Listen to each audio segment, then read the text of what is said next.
I want you to picture a scene. Imagine a room, a royal court, absolutely packed with the greatest, most brilliant minds of the age, and imagine a woman walking into that room and silencing every single one of them. Now, this isn't a myth. This is history. Okay, so let's set the stage. The year is around 800 BCE. We're in the court of a king, at this grand, legendary assembly. Every famous scholar, every great thinker in the entire kingdom is there. It's the intellectual Super Bowl of its time. And the king, he's put up a prize that is just staggering. We're talking 1,000 of his best cows. And on the horns of every single one of those cows are 10 pieces of solid gold. This is an almost unimaginable fortune. So what do you have to do to win this incredible prize? Well, the challenge was simple and at the same time completely profound. All you had to do was prove that you understood the nature of ultimate reality. You had to explain existence itself. The greatest sages of the era are all there. They're debating, they're arguing, they're laying out their theories. The tension is incredible. And then, right through the middle of this crowd of men, a woman stood up. Her name was Gargi Vachaknavi. And here's the thing that you have to get. Gargi is not a myth, she isn't a legend or some character in a fable. No, she is a real, named individual in a primary source, the Brihadaranyaka Upanishad. And you know what? She wasn't the only one, not by a long shot. These are real, documented scholars. We have their names.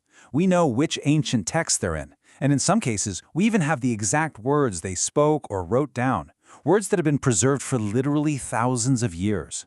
So let's take another one, Maitreya. She lived around 700 BCE, and in that same ancient text, she's described with this very specific, incredibly powerful title, a Brahmavadini.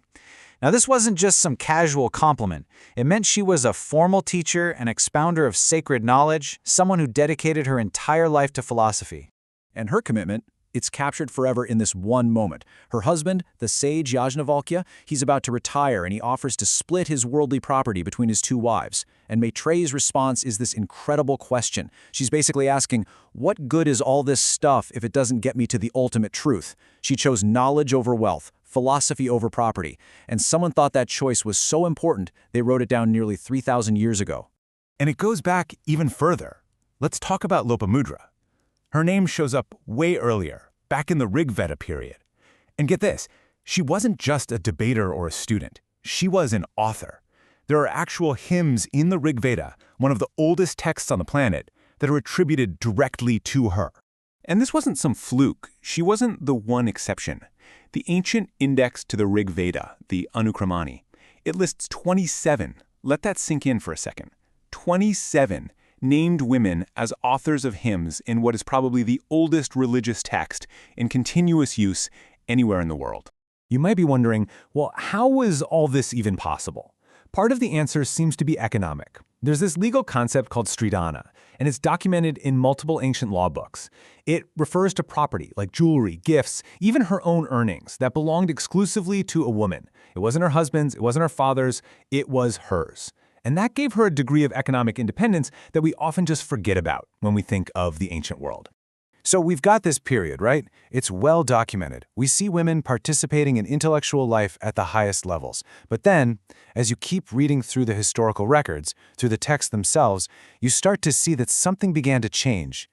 Now, this wasn't an overnight thing. It wasn't like a switch was flipped. Historians have documented a really gradual shift that took place over hundreds of years. For example, the earliest texts talk about the Upanayana ceremony. That's the formal rite of passage into education being performed for girls. But by the time we get to later texts, like the Manusmriti, which scholars like Patrick Olivelle date to around 200 BCE, that practice seems to be disappearing. And when you put the two periods side by side, the change is just stark. You go from a world where lifelong Vedic study for women was supported, where they had property rights, to a world where a woman's main duty is defined as marriage, and she's legally placed under the authority of her father, then her husband, and then her son. The texts themselves actually show us how these social norms evolved. But hold on, because the story does not end there. Fast forward a few centuries, and in a completely different part of India, this tradition of powerful female thinkers comes roaring back to life. Let's head south to medieval Karnataka. Meet Akka Mahadevi. What a powerhouse. In the 12th century, a local king wants to marry her. She refuses. walks away from it all, and becomes this wandering philosopher-poet. And she's not just some hermit, she's debating with the biggest saints and scholars of her time, people like Basavana and Alamaprabhu, in this great assembly called the Anubhava Mantapa. And her contribution was just huge.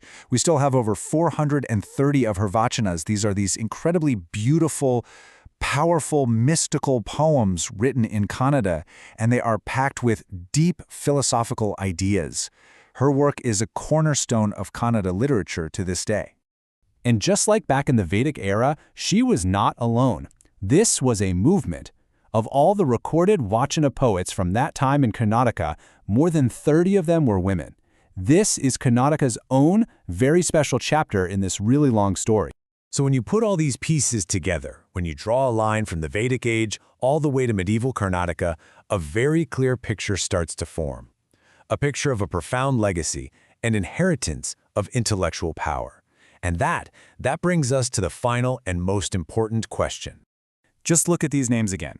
Gargi, the fierce debater, Maitreyi, the philosopher who chose truth over wealth, Lopamudra and the 27 other women who were authors of the world's oldest sacred text, Akka Mahadevi and the incredible poets of Karnataka. This isn't a fantasy. This is a documented inheritance. We had this tradition, this history, these incredible women with names. Their words are right there in the primary sources that are still being studied in universities today. And yet, somehow, we lost it. Their names are not common knowledge. You probably didn't learn about them in school. This amazing inheritance of intellect has been, for the most part, completely forgotten. So the question I want to leave you with isn't about pointing fingers. It's a question about history. How does a society go from having a woman like Gargi confidently debating the nature of existence in a king's court to a point where her name and the names of so many others are virtually unknown?